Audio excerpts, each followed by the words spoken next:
Hey, what's up everyone? Welcome to episode 3. My name is Seth Adam, singer-songwriter from New Haven, Connecticut. We're going to dive a little bit deeper into these KRK Classic 7s today. Thank you once again to Performer Mag and to KRK for providing these fantastic near-field monitors. Let's dive in.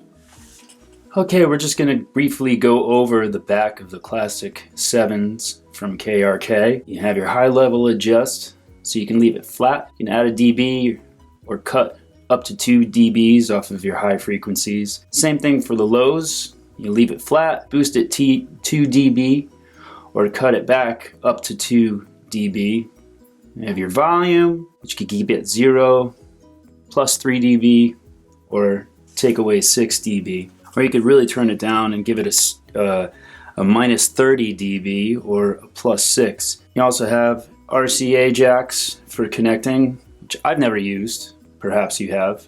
Also your tip ring sleeve connector, TRS for short, and the standard XLRs for hooking up your monitors, which is what I use. I like to leave everything flat in the EQ department. You may want to boost or cut your highs or your lows depending on what your room is like, how close to the walls you are, how low your ceiling is, what kind of sound absorption materials you have. So you might want to just adjust accordingly, but there's room to do that on these, which is nice.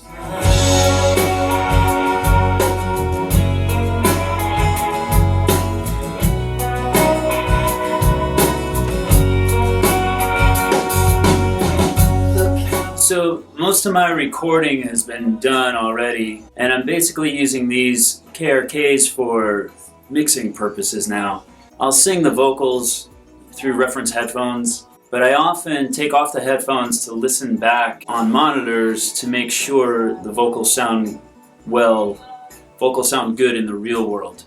Now that sounds a little confusing, but basically when you have headphone sources, they're kind of like pushing your eardrums a little bit.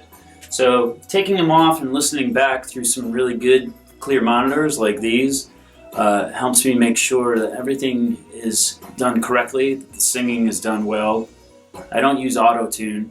The thing I found most about these particular monitors compared to my older ones, they're a little bit bigger, so they push a little bit more air, and they're really clear. The highs are bright and crisp, the lows are pretty solid, especially for ported near-field monitors.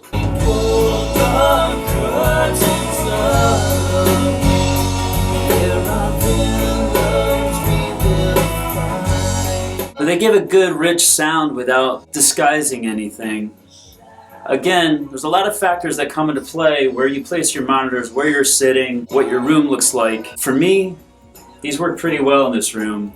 If you're new to recording or if you're new to using near-field monitors, I would look around on the web for tons of great resources. You can start at krkmusic.com. There's a lot of great information there. And thank you once again to KRK and to Performer Magazine. My name is Seth Adam. I'll see you again in the final episode.